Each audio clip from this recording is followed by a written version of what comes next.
Olá, queridos, a paz de Cristo, uma alegria, uma honra estarmos juntos mais uma vez aqui no meu canal do YouTube, Gilson Paulo Oficial, e nessa ocasião nós estudaremos a lição de número 9, Esther, uma rainha ou uma líder perspicaz. Lembrando aqui que estamos tratando da lição publicada pela editora Central Gospel, que está tratando do assunto Os Fundamentos da Liderança Cristã, cujo comentarista é o pastor Walter Brunelli.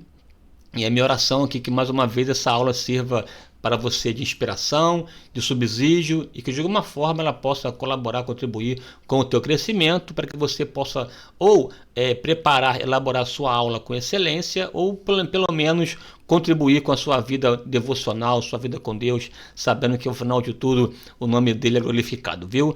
E a minha petição aqui é que você, além de assistir o vídeo na íntegra, curta, comente, compartilhe. Se você não se inscreveu no canal, se inscreva, não somente assista, clica aí no se inscrever, se inscreva e acione o sininho para ficar atento às publicações deste canal feito para você, feito para atender, colaborar com o teu ministério em nome de Jesus, viu? Eu quero aqui já dizer para você que esta aula aqui eu abordarei da forma mais breve, mais rápida possível. Não quero me estender de modo alongado nesse assunto, mas com certeza deixar algo da parte de Deus para o teu coração. Beleza? Então vamos lá aqui ver, compreender e aprender um pouco sobre a palavra de Deus com essa personagem maravilhosa, Esther, uma líder perspicaz. Esther, uma líder perspicaz. O texto bíblico básico da lição, Esther capítulo 7, versículo 1 ao 6. Depois você lê em casa com mais calma. O texto áureo, que inclusive faz parte do tema central desse livro, né, que é o livramento de Deus ao seu povo em terra estranha, diz assim: porque se de todo te calares, neste tempo, socorro e livramento ou doutrora parte virá para os judeus, mas tu e tua casa e teu pai perecereis. E quem sabe se para tal tempo como este chegaste a este reino. É uma palavra de despertamento, de repreensão e de estímulo de Mardoqueu para Esther, em que ela de alguma forma tentou se eximir da tarefa dela de exercer a sua importância, a sua influência. Ele chama a atenção: olha, certamente você está nesse tempo porque Deus colocou e a tua função e a tua posição deve ser usada para a glória de Deus. Quem sabe o que você tem, o que você está fazendo, a posição que Deus colocou não foi para fazer algo extraordinário para Deus, para que ao final de tudo o nome dele seja glorificado. Amém, querido? Aqui avançando, então, vendo sobre a rainha Esther. Como sempre, a revista traz para nós, enquanto sugestão, 3 principais objetivos. O primeiro está aí na sua tela, ó. Entender que a rainha Esther estava no lugar certo e na hora certa. Segundo, entender que a liberdade para pedir aquilo que se deseja deve ser guardada para a hora certa. O tempo todo aqui a ideia da hora certa, propósito divino, é aquela ideia de que a vontade dele está para além da nossa própria compreensão das coisas e que tudo que acontece conosco de alguma forma corrobora para o bem daqueles que amam a Deus, para que ao final de tudo a sua vontade suprema se concretize. E por fim, entender que a liderança sábia de Esther garantiu a salvação de uma nação inteira. Aqui, é claro, o livro inteiro destaca, né, não só a figura de Esther, mas também a figura de Mardocai. São trabalhos coletivos aqui presentes nesse livro tão importante. A revista, a lição de hoje, tem um olhar muito próprio para Esther, mas não se pode aqui de forma alguma eclipsar, esconder, apagar a importância, a relevância de Mardoqueu, que foi de fato um judeu primoroso ao ponto de alcançar uma posição privilegiada mesmo no reino gentílico, aqui no caso no reino medo-persa, nos dias de Artaxerxes. Vamos lá aqui, avançando em nome do Senhor. Antes de entrar aqui a miúdo na lição propriamente dita, permita-me aqui, rápidas palavras, te situar em relação ao livro de Esther. Já que esse canal aqui também tem o papel de tratar de teologia bíblica, eu aproveito a lição, trato dela, mas sempre trago uma informação para além dela, para que você tenha um conhecimento mais amplo e utilize da sua forma, da sua maneira, ao seu tempo, como você bem desejar. Aqui é importante que você tenha em mente, ao estudar o livro de Esther, que ele faz parte desse bloco dos livros históricos. Biblicamente falando, de acordo com a estrutura do cânon do Antigo Testamento, são 12 livros chamados históricos, levando em consideração essa arrumação da Septuaginta, que é de fato, né, o grande legado para as traduções em língua portuguesa. As traduções portuguesas observam a estrutura da Septuaginta. E nessa observação, os livros históricos são 12 livros históricos, divididos em blocos distintos. Os 3 últimos livros históricos, são os livros chamados pós-cativeiro babilônico. Aqueles livros que foram realizados posterior à volta do povo judeu do cativeiro babilônico. Você sabe que o povo judeu foi levado cativo para a Babilônia nos dias de Nabucodonosor, isso aí de modo mais fechado. Foram 3 momentos, mas de modo mais geral, direto no ano 586, quando é levada de fato a grande massa do povo judeu para a Babilônia. Então aí tem um tempo de 70 anos de cativeiro babilônico. E somente em 536, 36, com já tendo a hegemonia do governo do Império Persa na figura de Ciro Grande, ele assinou um decreto para o povo retornar. Então, esses 3 livros, Esdras, Esther e Neemias, são livros chamados pós-cativeiro, que tem a ver com esse retorno do povo de Israel para a Palestina, seja para reconstruir os muros, seja para reconstruir o próprio templo, e é nesse contexto aí que esses livros estão relacionados. Portanto, um tempo difícil, um tempo de reconstrução, um tempo de extremo desafio. Por mais que fosse dada ou liberado, ou assinado o decreto do retorno, esse retorno foi extremamente doloroso, difícil, tanto na construção do templo ou na sua reconstrução. Nos dias de Zorobabel, aí, entre os anos 536 a 516, portanto 20 anos de trabalho árduo, duro, né? Zorobabel junto com Josué, filho de Josadaque, sacerdote, voltaram para poder reedificar o templo é reconstruído, e aí tem um papel importante de Ageu, Zacarias, os profetas que atuaram nesse contexto histórico, né? São profetas menores, cujo ministério ou ofício atuaram nos dias do pós-cativeiro babilônico, enquanto Ageu, um idoso muito ligado ao templo, Zacarias também ligado ao templo, mas também com palavras proféticas para outro momento.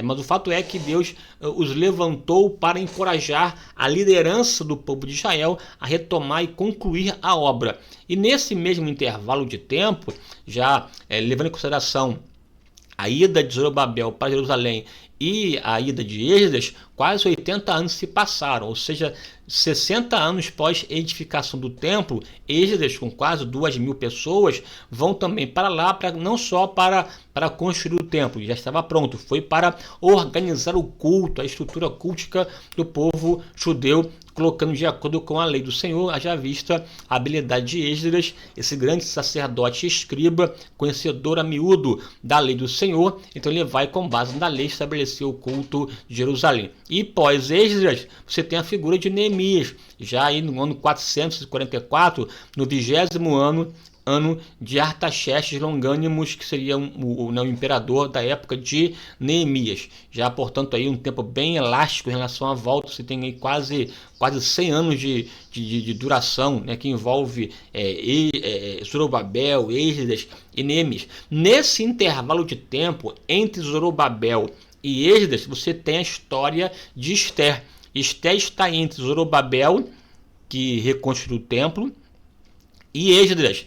Aí a data aceita, né, a data estipulada para o tempo de Esther é exatamente isso aí, ó, entre os anos 483 a 473 a.C., quase 10 anos de duração que envolve que abarca, né, que abrange esse período, esse livro de Esther.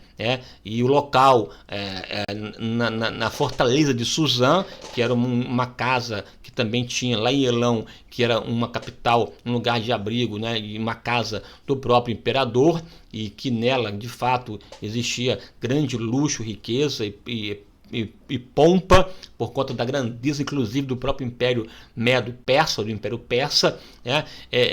E esse reino da Pérsia foi o reino no qual Esther atuou juntamente com Mardoqueu. Então, para você se sintonizar aí, essa é a linha, né? Esse Assuero, que era o rei no tempo de Esther, ele corresponde para os gregos a Xerxes primeiro. Xerxes I, neto de Ciro, ou filho de Dario, ambos, essa tríade, essa dinastia persa, que atuou no contexto do reino da Pérsia, que claro que venceu a Babilônia. Só que para poder você entender, teve antigamente o Império Egípcio dos faraós, depois o Império Assírio, ali com Assurbanipal, o próprio Senaqueribe, né, Sargão II, que esse Império Assírio, também uma região da Mesopotâmia. Esse Império Assírio, que venceu o Reino Norte, perdeu para a Babilônia, que também ficava na Mesopotâmia. Babilônia vence a Síria, estabelece esse império aí oriental, né, na parte oriental, no Oriente, e esse Império Babilônico perde para o Império Persa. A Pérsia invade a Média, forma o seu Império Medo-Persa, e por conta disso a Pérsia cresce, vence a Babilônia, estabelece uma hegemonia no contexto do Oriente, e é a partir da tutela, da dominação da Pérsia, que há o decreto assinado para que os povos conquistados voltassem para sua casa, uma ação distinta dos demais impérios. Então, nessa esteira aí do Império Persa, você tem a história de Esther. Esther, a judia que virou rainha, oh glória a Deus, né? A judia que virou rainha em terra estranha, em tempo hostil, no tempo improvável. No tempo improvável, a judia virou rainha. E essa posição foi fundamental para salvaguardar o povo de Deus. Aqui adianto já nessa palavra inicial que o decreto, a armação que Amã, que vamos ver aqui, né, esse Ramã, esse Agagita que tentou dizimar o povo de Deus, o decreto assinado por Assuero não só iria atacar os que moravam em Suzã, ou na capital do Império Persa, mas em todo o Império, inclusive naqueles que voltaram para Jerusalém, porque o decreto envolvia todo judeu de todo o Império. Então aqui já basicamente esse pano de fundo para você minimamente se situar ao longo da história.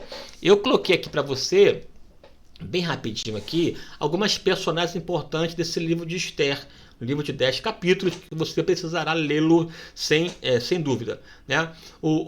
Tem o rei Assuero, conforme que eu disse, é o Xerxes dos gregos, filho de Dario I, citado lá em Ageu 2:1, e neto de Ciro o Grande, que assinou o decreto. Então esse Assuero aqui corresponde a Xerxes, né? Xerxes que foi substituído por Artaxerxes. Isso aí você depois no Google lá, põe lá assim, imperadores persas. Aí tem lá uma lista enorme desses nomes das dinastias que se sucederam diante da dominação persa, que foi até o ano 333, quando Alexandre o Grande da Grécia de fato teve a hegemonia nesse contexto. Vale aqui ressaltar, já que você tem aqui a Grécia, que esse Assuero, que é o Xerxes, ele foi um imperador que tentou recorrentemente conquistar a Grécia, invadir, portanto, a Europa via Grécia, via Mediterrâneo. Tentou conquistar as ilhas gregas, a Grécia de modo geral, só que aí os gregos venceram Xerxes, venceram Assuero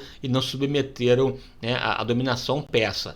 Atenas foi invadida, saqueada, inclusive depois o próprio Alexandre o Grande mais à frente invade e retribui esse castigo aos persas, né? Um conflito muito grande entre Persa e Grécia, mas inclusive até alguns dizem, com base nos relatos de Heródoto, que foi um historiador, inclusive um historiador quase que contemporâneo do tempo aqui de Assuero, que um dos motivos da festa dada de quase 6 meses para mostrar a grandeza do reino persa também foi em função de estabelecer planejamento, estratégias de guerra para invadir a Grécia. Então não foi somente uma questão vinculada à demonstração de poder. Foi uma posição de honra, de grandeza, de exultação do império, mas também aproveitou-se aquele momento para estabelecer estratégias de guerra para invadir a Grécia, Tal intento não se concretizou porque a Grécia não se rendeu ao avanço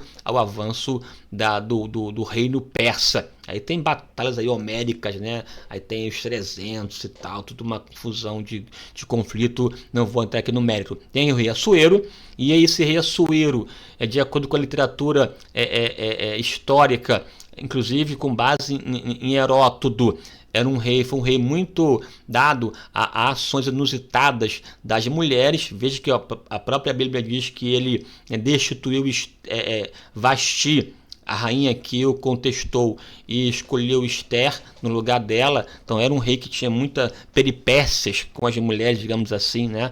Que o relato histórico até vai na mesma linha do relato bíblico em relação ao comportamento de Assuero ou de Xerxes. E tem Esther, o nome dela Esther, um nome persa, quer dizer estrela, e cujo nome dela na língua judaica é Hadassah ou Murta, Esther estrela e Hadassah Murta, sobrinha ou prima de Mardoqueu, Mardoqueu, o judeu que criou Esther. Esther ficou órfã e Mardoqueu a criou, portanto tinha um papel não só de primo ou de tio, mas de pai, por conta da posição de adotar, de criar, de cuidar, de ser o mentor de Esther.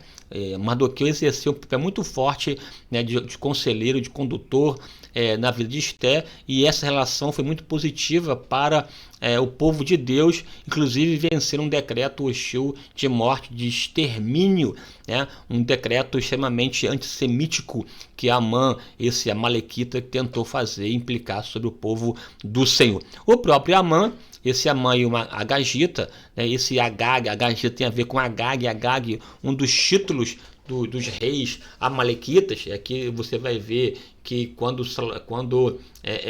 Saul não cumpriu a ordem de matar e dizimar os amalequitas e deixou lá um remanescente, lá na frente o remanescente cresceu e acabou tendo um problema seríssimo de enfrentamento. Se não for a boa mão de Deus, o povo judeu teria sido dizimado.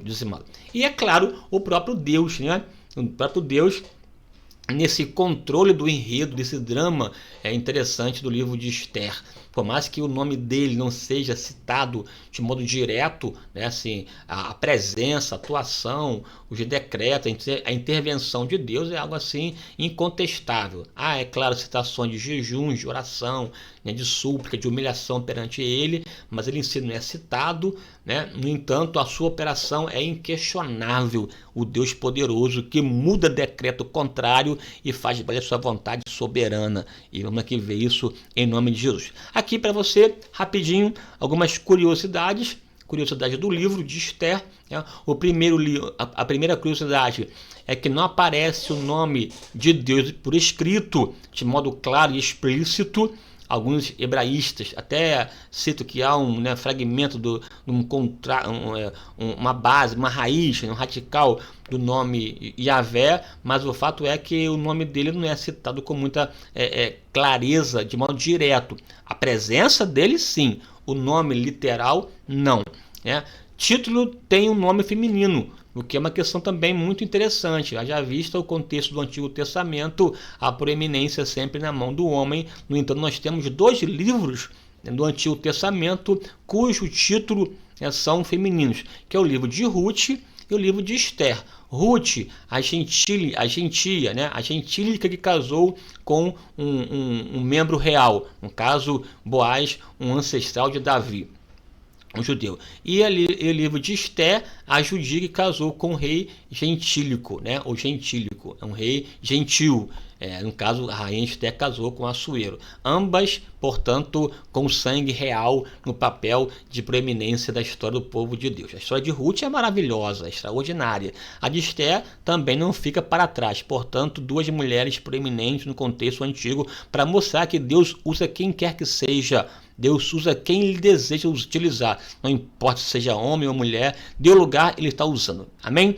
Outra curiosidade é que o grande rei, no caso Assuero, contestado pelas mulheres, ou derrotado, ou vencido, ou conduzido, ou manipulado, não importa que a palavra, que sucumbiu aos encantos ou foi contestado confortado pelas mulheres, a começar pela própria Vasti, que ignorou o seu decreto de comparecer para se exibir. Ela recusou, portanto ele foi confrontado por ela, e a própria Esther, que de modo hábil, de modo versátil, de modo perspicaz, o conduziu a atuar para que o decreto de morte não fosse concretizado. Portanto, um homem poderoso sucumbiu aos encantos, o homem poderoso sucumbiu, confrontado pelo poder das mulheres. Enfim, aqui só um dado aqui, uma curiosidade que não corrobora tanto assim. Aqui outra questão é que é um livro que tem muito problema, muita diversidade, muita luta seríssima, a iminência de destruição, mas é um livro também que carrega uma enormidade de festas. Começa com um banquete que o imperador promove, um banquete longo de 6 meses, 180 dias, também seguido de festa que a própria Esther oferece, banquete, festa ou ambiente de alegria para Assuero, e nesse banquete que se repetiu 2 vezes, convoca-se Amã. Depois da festa aqui citada, que Esther preparou para o rei Assuero e na qual Amã foi desmascarado, também tem a festa de Purim, que é uma comemoração que o povo judeu faz em função do livramento que Deus dera através de Esther e de Mardoqueu, e estabelece, portanto, um dia de festa. Inclusive, nessa festa, quando é celebrada, o povo judeu cita, que o nome de Amã seja esquecido por conta da sua derrota em nome do Senhor. Deus é fiel para com o povo de Israel. E para além disso, dessas questões das festas, grandes banquetes, mas quem salva na verdade é o jejum. É um livro que traz festas, mas o livramento de fato foi alcançado por conta de um jejum nacional que Esther conclama para então comparecer perante o rei, não ser exterminada, morta, condenada por conta de aparecer sem ser convidada. E, no entanto, esse jejum foi um elemento principal de intervenção para que o nome do Senhor fosse glorificado e o livramento dado ao povo de Israel. Portanto, o livramento não estava na festa, estava no jejum. A inversão do decreto.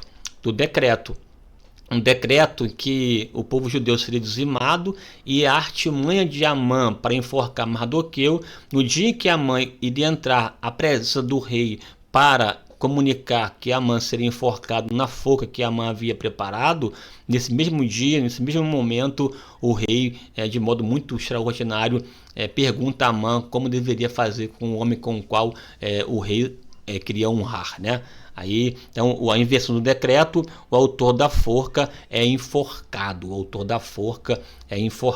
Então, vamos lá ver aqui um pouco sobre este livro em nome de Jesus. Só para você ter noção aqui, o esboço do livro, basicamente, está aí, 10 capítulos que você tem nesse livro. O capítulo 1 e 2 estão relacionados à coroação de Esther. No capítulo 1, Vasti é destronada. No 2, Esther é escolhida. No capítulo 3 ao 7, é um bloco do livro que estabelece essa condenação de Amã, Amã, você tem, na verdade, essa inveja terrível, de Amã em relação ao comportamento de Mardoqueu, que não se dobrava perante ele. Quando Amã soube que ele era judeu, então é que o ódio de fato tomou conta do seu coração. O discernimento de Mardoqueu, até para poder saber do trama que pensavam os eunucos para matar o rei, e Mardoqueu comunicou e, portanto, livrou o rei da morte, de uma traição. A própria intercessão de Esther, capítulos 5, 6 e 7, em que ela busca Deus em jejum e oração e conclama o povo e trabalha para então convencer o rei a mudar o decreto. E é claro aí essa parte final de celebração do povo de Deus que enfrentou o adversário, derrotou o inimigo e pôde celebrar a festa, vendo inclusive Amã e sua família enforcados na própria forca que Amã havia preparado para o povo judeu. Termina com uma grande festa, uma grande distinção aí em relação à posição que Mardoqueu alcançou na presença de Deus, né? Lembrando que o tema do livro tem a ver com essa providência de Deus ao proteger seu povo. E o texto básico ligado a essa ideia, de fato, já lemos aqui, Ester 4,14, porque se de todo te calares nesse tempo, socorro e livramento de outra parte virá para os judeus. Mas tu e a tua casa de teu pai perecereis. E quem sabe se para tal tempo como este chegaste a este reino. Vamos lá, aqui avançando. Uma judia no palácio real, em relação aqui a Ester. Veja aqui, eu montei aqui um quadro para você sobre Ester, a escolhida. Essa parte do capítulo 1 e 2 tem a ver com isso, né? Primeiro, ele começa com a grandeza do império. O imperador Assuero convoca todas as províncias, os príncipes, uma convocação solene para participar de uma festa na qual ele mostraria a grandeza do seu reino. Portanto, essa festa durou 6 meses. Não quer dizer que ele tenha participado a miúdo de todas elas, né? Mas foi um período de quase meio ano de festas, celebrações, de grandezas. E o objetivo dessa festa também foi este, né? Está no texto, ó, para mostrar as riquezas da glória do seu reino e o esplendor da sua excelência, da sua excelente grandeza, né? Tanto o capítulo 1 começa com essa posição de festa. A própria Vasti também dá uma festa para as mulheres, é mais reservado, e depois, lá pelas tantas, depois de 7 dias de festa direto, o rei, depois de muito vinho, muito embriagado, chama Vasti, que era muito bela e formosa, para se exibir. Ela se recusa e contesta a ordem do rei. Essa contestação, de fato, foi algo assim inimaginável, impensável, até assim, né? De fato inusitado, porque no contexto como aquele, como poderia uma mulher não obedecer ao rei? Uma súdita obedecer ao rei, uma mulher ao homem, uma esposa ao marido, e ela, de modo muito inusitado, contesta, e a sua contestação lhe custou o trono, lhe custou a posição de rainha, que depois, 4 anos depois, Ester vai ocupar o seu lugar, né? Depois de um concurso forte, Ester ocupa o seu lugar. Mas veja aqui que essa parte, botei ali, ó, a grandeza do império e a audácia de Vasti. Porém, a rainha Vasti recusou vir conforme a palavra do rei. Essas duas partes, de alguma forma, revelam essa exultação humana, da grandeza do reino e da audácia da rainha em contestar o rei. É o poder humano presente no seu auge de demonstração, né? E aí, até de uma forma irônico, nesse reino do homem poderoso, quem é escolhido é Ester, a Hadassa, né? A Murta, que é a judia, que na verdade uma posição até de escravo, no sentido de subjugada pelo império persa, né? No entanto, quem foi escolhido ou escolhida não foi a poderosa, mas sim a Ester, para mostrar que Deus age, Deus atua, a ação de Deus em meio à arrogância e à prepotência humana. Diz assim o texto bíblico: e o rei amou a Ester mais do que a todas as mulheres, e ela alcançou perante ele graça e benevolência mais do que todas as virgens, e pôs a coroa real na sua cabeça e a fez reinar em lugar de Vasti. Essa mulher assim desconhecida no cenário, né? Imagina, Ester era bonita, a Hadassa era bonita, tudo, mas uma adolescente, uma jovem, jamais pensaria em ser uma rainha. Mas em meio ao drama, ao trama das falsas onipotências, Deus projeta, Deus, né, lança e exalta essa mulher, que ao final de tudo tornou-se rainha no lugar de Vasti e foi vestida de majestade, de coroa e de benevolência do rei, e ocupou um lugar de honra no contexto adverso. Deus é assim, Deus usa um ato, usa um fato, usa um episódio dos arrogantes da vida para fazer valer a sua vontade, para mostrar para nós de que quem estabelece lugares e quem exalta, quem tira o pobre do monturo e faz valer o seu querer, ainda continua sendo esse Deus, a despeito do poder humano. Aí tem aí agora, né, uma rainha uma rainha, uma judia no palácio, reinando. Mas também tem um agagita na casa do rei, que é uma referência a esse camarada terrível chamado Amã, um inimigo audacioso, feroz do povo judeu, que tentou de tudo acabar, dizimar, exterminar o povo judeu da face da terra, no caso do Império Persa. É esse agagita, o agagita de ontem, atuando no presente para acabar com o povo de Deus, né? Já falei aqui lá atrás que esse agagita tem a ver com Agag com o título dos amalequitas, portanto Amã, um descendente amalequita, e que portanto carregava no coração já um ódio histórico em relação ao povo judeu, vinculado aos N problemas ocorridos lá atrás, desde os dias da travessia, da peregrinação, nos dias do próprio Saul, que matou muita gente, mas deixou alguns escaparem, que foi um problema muito sério, né? Entanto, esse inimigo de ontem tornou-se inimigo do presente. Quando esse inimigo estava fraco, né, débil, e poderia ser destruído, numa atitude imprudente de Saul, o primeiro rei de Israel, acabou deixando, né, vivo uma serpente que lá na frente tentou acabar com o povo judeu, né? E pôs o seu lugar acima de todos os príncipes que estavam com ele. O rei colocou esse homem, esse inimigo, numa posição elevadíssima. Aquele inimigo que lá atrás quase que foi dizimado, agora estava ocupando uma posição de privilégio, de honra, de poder. O segundo no Império Persa, abaixo apenas do próprio imperador. Uma pessoa que tinha todo um poder de vida também em relação às pessoas. Claro que precisava do aval do rei, mas que tinha condição de articular a derrota. E esse homem, Amã, ele carregava um ódio latente para com o povo judeu, né? Aí está ali uma palavrinha, ó. Não se pode relativizar o inimigo, né? Nessa relativização ele cresceu e quase que foi de fato um problema de extermínio para o povo judeu. Veja aqui o que o texto bíblico diz, né?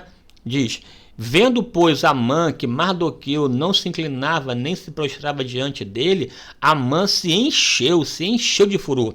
Procurou destruir todos os judeus que havia em todo o reino de Assuero. Não foi somente matar Mardoqueu, mas acabar com todos os judeus do reino. Portanto, uma ideia de dizimar, de exterminar de fato o povo judeu, porque sabia que era judeu. Aqui é um sentimento claro de antissemitismo.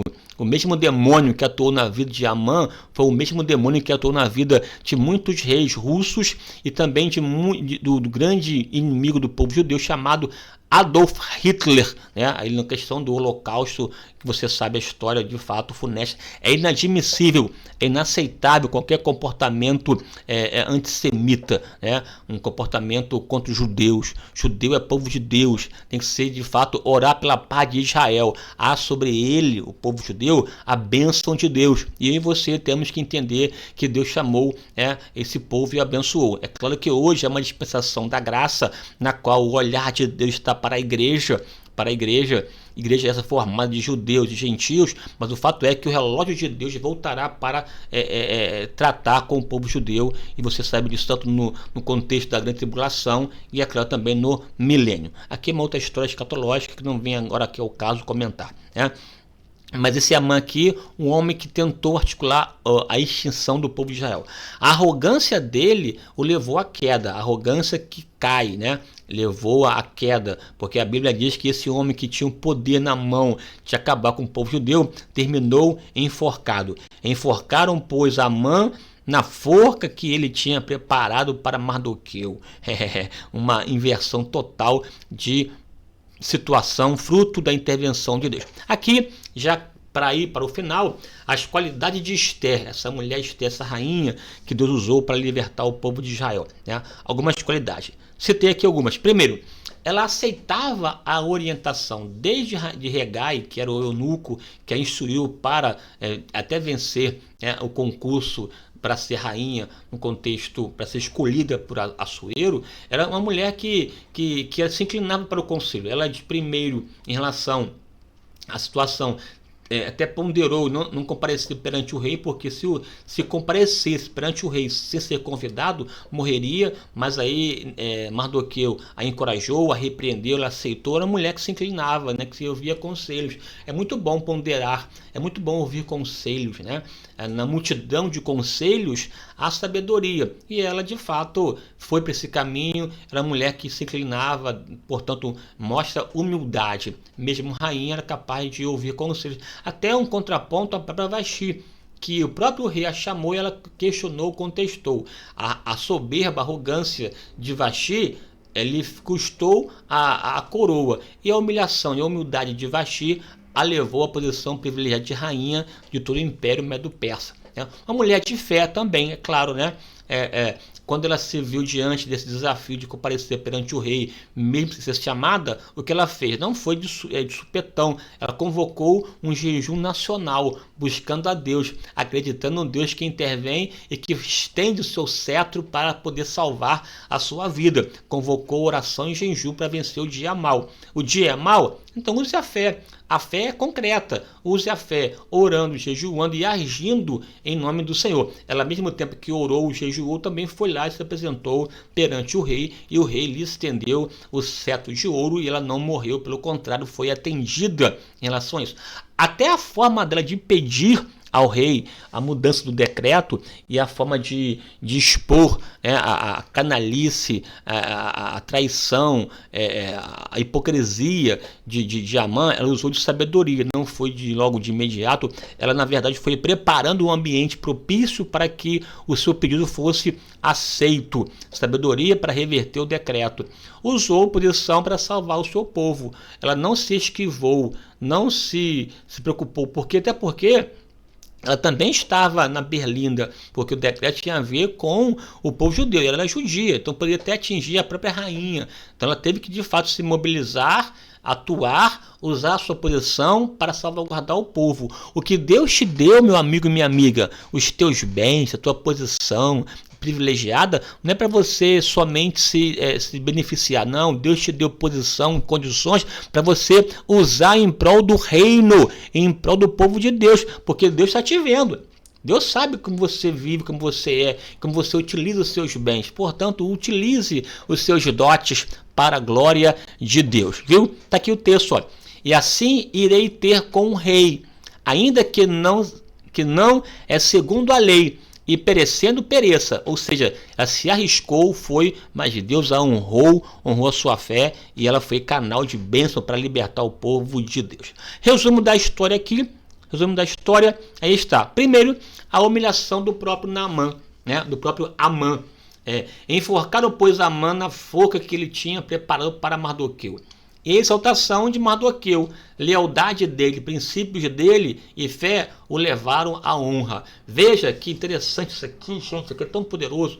Amã já estava indignado, irado e revoltado com Mardoqueu, porque Mardoqueu não se dobrava perante ele, porque Mardoqueu, um bom judeu, não iria se inclinar a ninguém, a não ser a Javé. Então entrou na presença do rei, já decidiu, determinado em pedir a cabeça de Naamã, de Mardoqueu ao rei, para colocar na força. Só que um tempo antes, Deus tirou o sono do rei.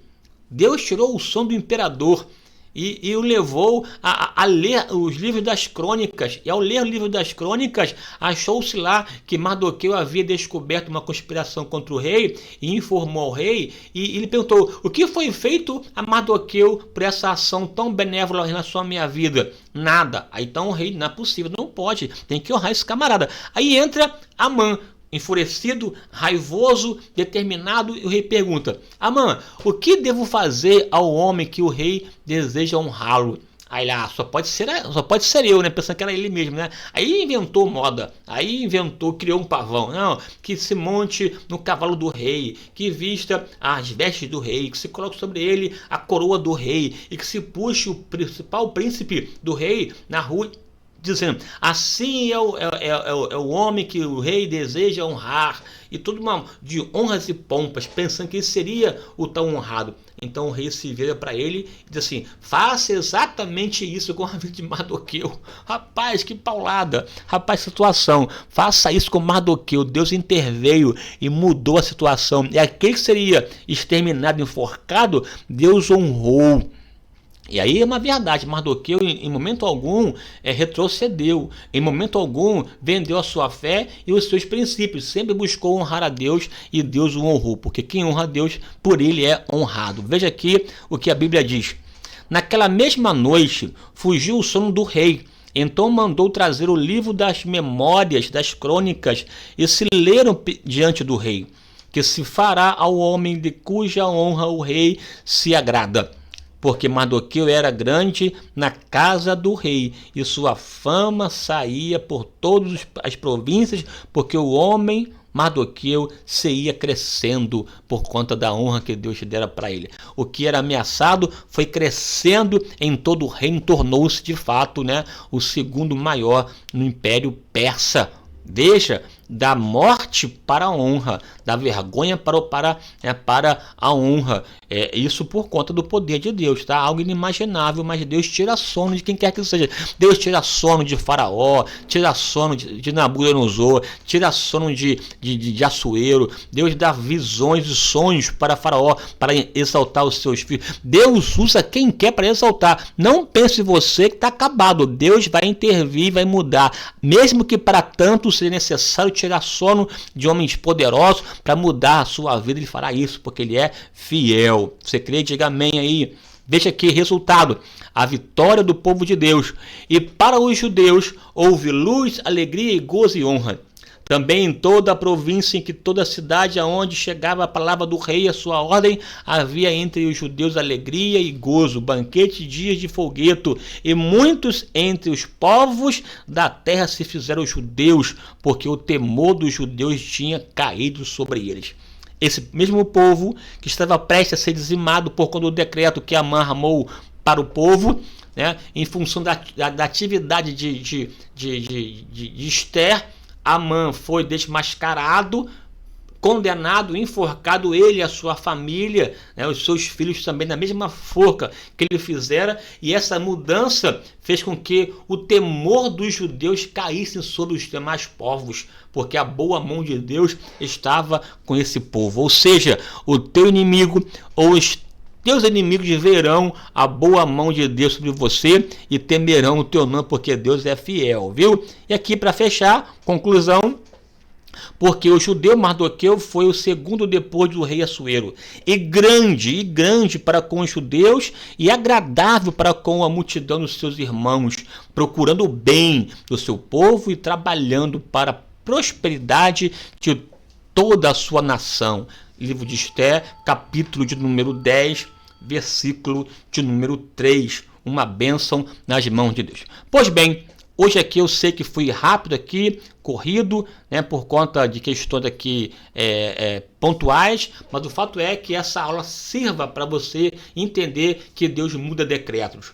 E que qualquer ambiente adverso, contrário, ele é capaz de fazer valer a sua palavra e mudar. Mesmo que para tanto, ele mude o coração de pessoas poderosas, mas que ao fim e ao cabo, a sua vontade sempre será concretizada. Portanto, carregue a bênção de Deus, seja fiel a Deus e não se venda, porque ao final de tudo, o nome dele será glorificado e você abençoado. Um forte abraço, até a próxima, em nome de Jesus, amém.